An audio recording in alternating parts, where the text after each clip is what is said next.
Hello and welcome to another episode of Corgi Town USA. I am Candy. In my lap is Chuckles, our spokescorg. And I am Catherine, and somewhere on the floor near my feet, oh, there he is Digby. Digby the Doof. Digby the Doof. And we have Booger and Hammer and Mortimer Barnabas, the whole Corgi committee, coming to you every week, all things Corgi and pet parent lifestyle. If you're new here, hi and welcome, and thank you so much for joining us. Please like and subscribe. Hit those buttons. Hit the buttons. And if you are following us, we are in the process of wrapping up our 4th season. Thank you so much for hanging with us this long. Because of you, we are able to be here. Yes. As such, season 4 has been real up and downy. I know, it's been fun. We've talked about some dirty stuff now. We kept, it was real nice and squishy the first 3 seasons. And now we're talking about court cases and grief and just all kinds of things. And now we're talking about something that I heard superficially from Eric, fiance, who was in the dog agility arena, both as a trainer. He did a little training. He was at one point dating a trainer. He had dogs in agility competitions, as well as he was an agility judge. And I heard a little bit about this, some dirt, but he's been out of it for a number of years. I'd say about 5 years now, maybe a little bit more. And this is going to be fun. Yeah, we're going to get dirty. We're rolling up our sleeves. But we wanted to bring some perspective to you, dear viewer, dear listener. And that is myself, Kat, us being Corgi enthusiasts, Corgi lovers, dog lovers, those of you that listen to us and resonate with the cut of our jib. I'm not super familiar with what goes on in show rings. And I know because I'm part of Shade Out DM, that some people that are involved in show, there's been some friction because of different philosophies and different things. So I'm only lightly aware that this can be a terse environment. This could be a terse environment. And it's something that both you and I are looking into because both Digby and Chuckles love chasing a ball, and we're actively looking into fly ball. So dog sports, but the show ring too. We preach a lot about what a well-bred Corgi is, what you should ask. And as a reminder, we will never be incentivized by any breeder. We want to give you the information to go forth and make your own decision. That's right. But we let you know the test you should ask for, what you should look for, questions to ask, and things like that. And this kind of goes along with that because many breeders are part of the show circuit. Mm-hmm. And so we just wanted to have this kind of sticky conversation and bring on a Corgi breeder shower. And you know what? I'm going to say it. I'm going to get it out of the way right now. When we have any issues that we've ever talked about on this show, has nothing to do with the dogs. Has everything to do with the humans. Has everything to do with humans. Well, we're here to advocate. And what we can do is educate, share, and be their voice. That's so should we bring on our guests? Absolutely. Okay. Well, today we are welcoming Joanne White and Brooke Mooney. Joanne is a breeder and shower of Corgis, and Brooke is her partner. Welcome. Thank you so much for joining us and having this conversation. And hopefully we'll still have some friends left after all this. Let's get into it. So because this is to educate everyone. Again, this is people like me that's only lightly aware of what goes on in the show ring. And so we'll start with talking about sportsmanship. And Joanne, you had told me previously that it's not what it should be. So if you could kind of explain to us what sportsmanship means in the show ring, what should be expected, how it should be versus the reality that you've been seeing. Right. Well, this is my personal opinion. Some people may take it different, but based on experience. Right. And from experience, I've been showing dogs since I was 16. We won't tell you how many years. Only 10 years? Okay. She's 27 and holding. I guess that's okay. But when I started out showing dogs many years ago, everybody was friendly. Everybody helped everybody. And we still do it today. And there still is a lot of people that are friendly out there. And if somebody won, we congratulated them. Whether they beat your butt or not. I mean, it's just how it was. And to me, being old school, it's how it should be. Yes. You know, and like past show, we helped out another handler that needed some of her dogs shown. So we helped her out there. I mean, we're always willing to help somebody if they need help. I mean, and that's the way it's always been. And I still to this day think it should be that way. But now it's gotten a lot more competitive, and I see a lot more, I'm going to call them poor sports for lack of a better word. Sore losers. They, you know, if they don't win, they huff out of the ring. You can say congratulations. There was a post the other day where somebody said congratulations, not once, but twice to somebody, and they completely just ignored them and left the ring. And instead of saying thank you, there's no common courtesy anymore. It's hard to find. And, you know, there's a lot of competition in the ring today. And it's way different than it was when I was out of the ring for 15 years. So there's more negativity than used to be. Yeah. Is what I'm hearing. Yeah. And, you know, I've been cut off in the ring. I've been cornered, where my dog has been put in a corner. Whoa. And explain to those who are listening, again, what I've seen of dog shows is what we see on TV, right? We see the cleaned up part. That's what in front of the camera, not behind. So can you explain to us what cut off, you kind of explain what cornered means? Okay. So being put in the corner is when you have so many dogs in the ring, you end up in a corner where you're on almost like a diagonal in the ring. And you'll have another dog come in and they'll block off your dog in the corner so the judge can't see your dog clearly. Wow. That's kind of brazen. Right. And I've had people step in front of me so the judge can't see my dog. And that's happened a few times. And of course, if you don't speak up for yourself, they're going to keep doing it. Right. So I'm from Massachusetts, so I have no filter on my mouth. So I'll speak up for myself. But I mean, I've had junior handlers that stand there and go, I don't want to play this game. I don't know how to play this game. Yeah, not everyone is comfortable with confrontation. Right. Yeah. And I mean, my first show back out, it happened to me a few times in the ring, and I was kind of taken back on it, and I didn't say anything, and I was like, what the heck is going on around here? You know? And now that I've been out showing for the past 4 years plus, I'm like, oh, heck no.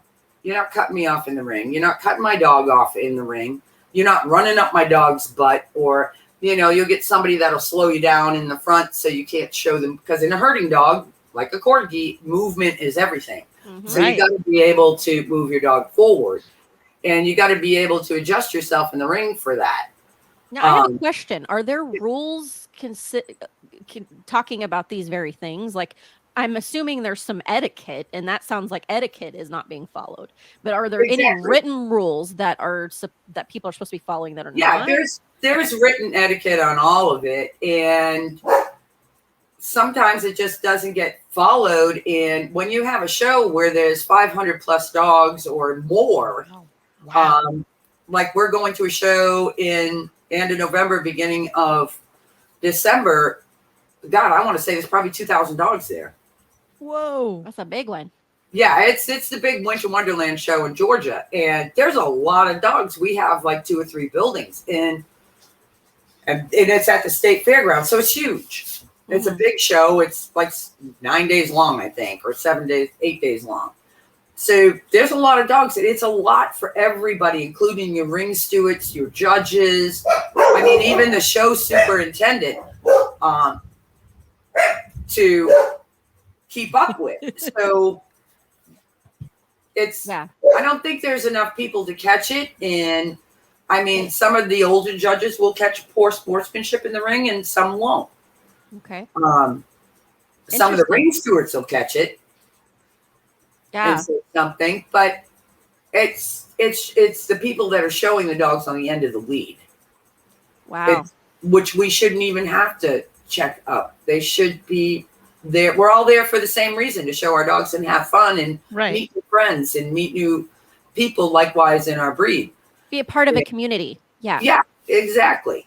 And don't get me wrong, I've met a lot of great people and a lot of great Corgi people. But there's a few that you just want to scratch your head and go, all right, old grumble butt, you know. Have your dogs not taught you anything? Yes. I always say, you know, there's some people out there, we really could learn a lot from our pets. We truly don't deserve them.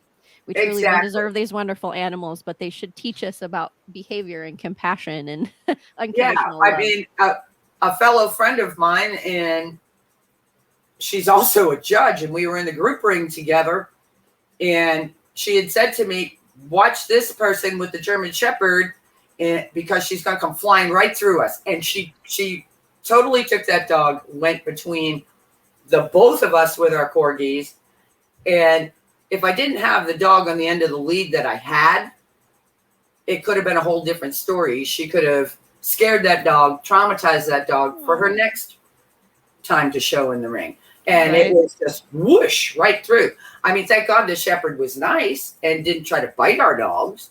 Oh, but I'm hearing kind of a 1-2 punch problem here. One is that attendees or participants in general, there are an unfortunate larger number than we like not following protocols and etiquette. But also, it sounds like maybe disqualifications aren't being followed through. Yes. You know, I blame. Would you say that's a fair assessment? Yeah. Okay. I mean, I think there should be somebody there on the sideline to check them up. But at the end of the day, it's the person on the end of the lead. I mean, that's the whole thing. Are they getting taught properly? Do they just not give a crap? I don't know. Yeah. Right. That's the whole thing there. And then, you know, and then you've got people who just storm out of the ring if they don't win. And I think some of that is personality. I mean, yeah, you know, being taught how to handle the dog is being taught how to handle the dog. Being taught not to be a complete jerk is something totally different. Right. Yeah. I mean, when you're teaching a new junior handler, I mean, it's gotten a little rough for some of these junior handlers too, because some of the other junior handlers are being brats. Right. Well, and I'm sure they're looking at you, people like you that have a lot of experience, go, you did this for how many years? Man, this is brutal if it's like this. Yeah, like I said, it took me back a little bit when I first started showing again. And I'm like, what the heck y'all doing out here? Well, that's why we brought you on. We wanted to talk about it. I mean, this is the underbelly, right? So here's a question that came to mind. You mentioned that this one person came charging through. She should have been disqualified. I think you said she. I could be wrong. Should be, my opinion, should be banned from, you know, X number of upcoming shows, just like you would with any sports person. My question is, this German Shepherd you said was well behaved, yes, and thankfully did not hurt anyone. Do you find that, like with children and their human parents, that you want to kind of smack upside the head at sporting events? Well, but Pat's going to get me on the editing again. That goes with every sport. Right. That goes with every sport. But do you find that after a while, because the pawrents, because the handlers are misbehaving, essentially good dogs start to misbehave because they think, oh, well, this behavior is okay. Just like children think, oh, bad behavior is okay because, you know, my dad is on the sideline screaming at the coach and cursing at the coach. Now here's a pet. Do they also say, oh, my pawrent or handler or whatever, my human is, you know, running through and pushing out of the way, it's okay for me to do it as well? Well, yeah, the dogs will pick up on that if it's done consistently. Yes. Yeah. Yeah. As a dog trainer, we talk about that a lot. They're going to follow your energy from your lead. Consistent behavior. Sure. They'll do it all the time. Mm-hmm. But she was a young person So I'm assuming, I mean, getting put in owner handler is like, woohoo, you know? So I'm sure she was excited to be in the owner handler ring. And, you know, when you get excited, the dog gets excited. Sure. So there's different aspects you got to look at for the behavior of that person. But obviously she's done it before and nobody's ever checked her up on it.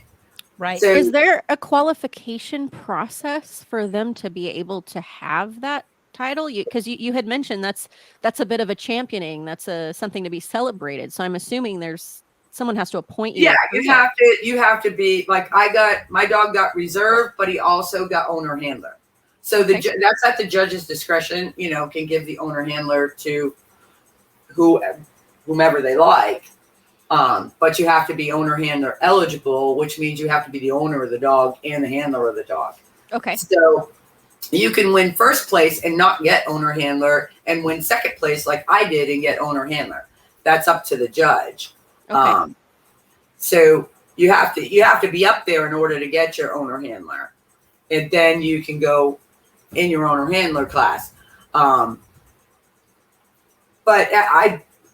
these problems come from whoever is training these people. And if you're in the younger generation, as an adult, I understand that a lot of these handlers get paid to do what they do, but they don't have to be a butt about it either. Mm-hmm. You know, because everybody wants to win, but you don't have to be a brat in the ring. Yeah, right. Well, yeah, common courtesy is appreciated on all fronts. Right. And and it's common courtesy, common sense, and have some manners. Respect. Mm-hmm. Right. Yeah. And have some respect, because like I said, we're all there for the same thing. And to have fun and just show our dogs and get along, and we do have fun, you know. But every now and then you get that sour apple that wants to be a brat. And you said that you had experienced some quote unquote dog bashing. So can you share? Yeah, can you share? What does that look like, and how do you handle it? Well, and if you want to tell us the story, tell us what happened. You know, it's usually the people outside the ring that are sitting there, and that was another post the other day. Again, and it was like, you know, if you're going to bash a dog that's in the ring because you're sitting there watching ringside, be careful who you're sitting next to, because it could be one of their friends. You know, and not only that, and this was brought up to me a while back, and I mentioned it. Not only can whoever is standing next to you hear what you have to say about that dog or the person handling the dog, but the dog can also hear you as well. Yeah. Whether you're inside that ring or outside that ring, that dog can hear you. So when I was in the ring, there were people outside the ring bashing my two non-show dogs out of the ring. And when I got out of the ring, I mean, my dog's nose was literally hitting the ground. He got demeaned so much. And I was like, what the heck happened around here? You know? And of course, my husband was standing there holding the dogs, and they were like, you're cutting them up like they're chopped liver. And I was like, for the love of God, really? You know, and then the breeder found out about it, and I was like, you got to be kidding me. So it was bad for the dogs, because the dogs knew, and they pick up on that stuff. If you're going to gossip about somebody, do it quietly and don't do it around other people. I mean, gossip is all hurtful. I mean, and I'm the first. We got a thunderstorm going on here. So oh goodness. That's why the dogs are. Oh, we're used to it. We lose equipment mid-broadcast all the time. Oh, yeah. Ooh, that's a good crack. So I might lose you. I'm in the mountains of North Carolina. I might not. But okay. That's okay. We'll wrap up with you. Not keep you too long. I've got to Tiara. No, ma'am. It's just like so you got to be aware of your surroundings. You know, like everybody critiques their dogs and everybody critiques everybody else's dogs. That's human nature. Because you know, you want the best dog. Like but you don't want to blatantly look at somebody and go, oh, the rear end on that dog is horrible, or the front end is horrible.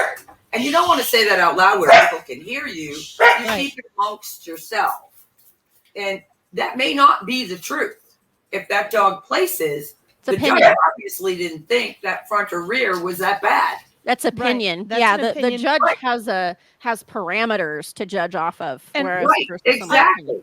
I'm also going keep that personal stuff to yourself and not let anybody else hear you. Because if that's a brand new person going in the ring with her puppy that she thinks is going to be a champion or can make a champion, that really gets you bummed out. Sure. Yeah. And it's not nice. It's not nice. I'm guessing more than the words, it's the tonality that people are using as well. Because I think sanctimonium. Right. I think you can say, you're a complete idiot, or you are the best person I've ever seen in my life. And, the dog doesn't understand the words, just your tonality. Right. That's unfortunate. I'm sorry that happens. I'm sorry that it happened. The adage that you mentioned, what your mother used to say, if you can't say anything nice, don't say it at all. Don't say it at all. Yeah. Right. It's not helpful. I like the one that before you speak, is it kind? Is it necessary? Right? Right. Yes. Neither of those things are kind or necessary. So unfortunately, I think in general, we see this. Kids on the playing field, dogs in competition, people on the street, grown adults. It's a sad thing. Yeah. So my question is, and it's not just in show. I think I had mentioned either before or after we started recording, Eric did agility, and you get the same thing in agility. So Candy and I want to do fly ball with two of our dogs, and we may get it in fly ball. You're from Massachusetts, I'm from New York, so you already know how I'm going to handle it. Yep. Can't take cat anywhere. Candy is a sweet, kind, loving soul. How does she end up handling it? How should someone who's not going to... With direct communication and diplomacy. Right. What do you advise? Telling the judge, not telling the judge? Talking to the person, not talking to the person? How do you advise? Because I'm sure so many of our listeners want to do something socially with the dogs and maybe a little bit afraid. Yeah, I can see why they scare them off. Yeah. Well, that goes into another realm, but I mean... Whole other rabbit hole. Yeah, it can go into a whole nother realm. I mean, the best thing is if it's outside the ring, the judges can't do anything about it. They can only do what's inside the ring. Okay. So if somebody's yakking about somebody else outside the ring, the judges can't do that unless they personally hear it themselves and go over and say something to them, or the ring steward can say something to them if they hear it. But inside the ring is the judge's realm, so there's really not much they can do on the outside, and of course, if I'm the type of person that if I'm standing behind them, I'm like, well, that's not very nice, because there's my no filter. But it's just gotten to the point now where it's like everybody's complaining about that and the sportsmanship, but there's nobody stepping up to the plate to do anything about it, because if you say something about it, then it's such a network that's connected out there with breeders and judges and stuff like that. You could end up the mud man on the totem pole. Mm-hmm. Yeah, making the wrong person angry. Yeah, right. Sure. Right. So, as a show person myself, I tend to... I'll say something rather than go get the judge or the ring steward or the show superintendent. If they're doing it in front of me, then I'll say, look, I really don't want to hear your crap, so be gone with you, peasant, Go say it somewhere else. Right. But, wow, you guys are cut from the same cloth. Oh, we are. Yeah.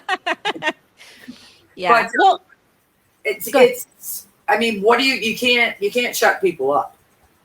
Yeah. They're going to say what they're going to say. They just don't have any couth about it, Right. And to both of your points, it's people are people. People will be people. Not everyone is kind and courteous. No. But as we explained, like you said, you were asking, should you tell a judge? Should you communicate directly?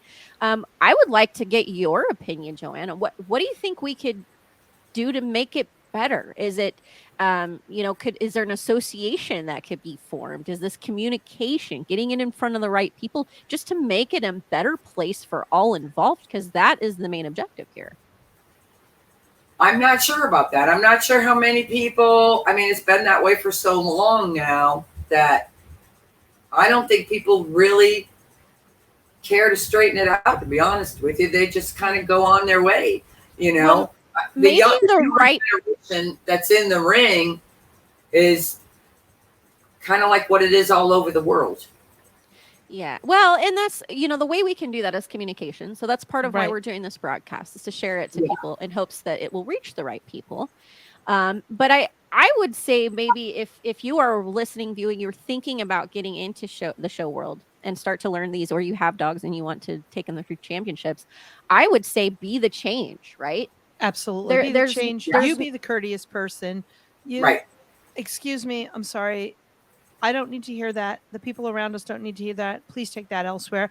As you said, Joanne, and probably both you and I could do it nicer. And with dog training, because I'm a trainer, we know they pick up on our energy. And anytime we need our dogs to do something or not do something, we know there's a right way and a wrong way to do it, but there's also an effective way and a non-effective way to do so. Right. So if you are being mean to the dog, or it's positive, or it's negative, it's punishment. If those, we found those don't really work. It just makes your dog traumatized, right? So it's the same thing. It's if we're not going to treat our dogs this way, and we shouldn't treat each other this way, because they're also picking up on the energy, and these precious beings, they depend on us. They do. And if we're going to create this environment and bring them to that environment, it's not good for man or beast, right? Right. True. Exactly. Well, that's like when I told Brooke when she got one of my puppies, I said to her, you got to have some grit and some backbone to show these corgis nowadays. I'm telling you, it's dog eat dog out there.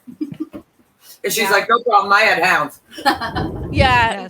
Well, and we talk about that on the podcast too, to try to educate people who want corgis, who haven't had them. They're not for everybody. And I talk about being a strong handler with them. And we've had behaviorists on the show. Right. And I believe it was Karen Deeds who actually said, of course these dogs are bossy and non-compromising. They're bred to move cattle. They're bred to be working. Right. You don't want them to be timid. They weren't bred to be that way. So there's a reason why they're that way. It's part of the wonderful part of the breed. I love the naughty ones that talk back and want to give me a challenge, right? So that's why we're in this. But I'm not going to keep you all night. We're going to let you get on with your evening. But I thank you so much for taking the time to come and have this conversation. And thank you for bringing this to light and not sinking yourself down to that level, being the positive force that comes. That we really appreciate it. We appreciate you educating us. Oh, no problem. We try to do our best as best we can. Right, Yadi? That's right. Thank you. Thank you so much. You ladies have a great evening. You too. Bye. Thank you. Thank you. Thank you. Wow. Yeah. I think you're absolutely right. Be the change. So stand firm. And information. I think knowing that this is out here, maybe if more people, it gets the right people, more of us can step up and right. And if you're the person who doesn't pay attention, sometimes people can be so oblivious that something is happening near them and they don't really notice it because or don't know what to do about it. Everything is sunshine and roses. So just excuse me. Could you not traumatize my dog this way? Can you not traumatize the other dogs this way? Could you not traumatize your own dog this way with your tone, with your whatever? Take it elsewhere. I think if more people do that in a polite way, she says as she rolls her eyes for those who are listening. You get farther with sugar than you do with salt. And, please don't do that. The more people who say that, the more people who step up, I believe, the more it'll be under control. There's always going to be one person in the crowd that makes it uncomfortable for everybody. If that one person can't be as loud, as obnoxious, as disruptive, negativity, as negative, as disruptive, then that makes it better for everybody. Yeah. And like attracts like. So if That's we are right. positive, all we can do is bring the positivity. If they bring us negativity, we do not have to align ourselves with that energy. That's right. Well, we hope you enjoyed this broadcast. We got a little gritty today, but we're here for you every Thursday, all things Corgi and pet parent lifestyle. We hope that you enjoyed this. Please like and subscribe. We are covering a broad swath of subjects, and from Candy, Cat, Chuckles, Mortimer, Booger, Hammer, Digby. We'll see you next week. See you then. Bye.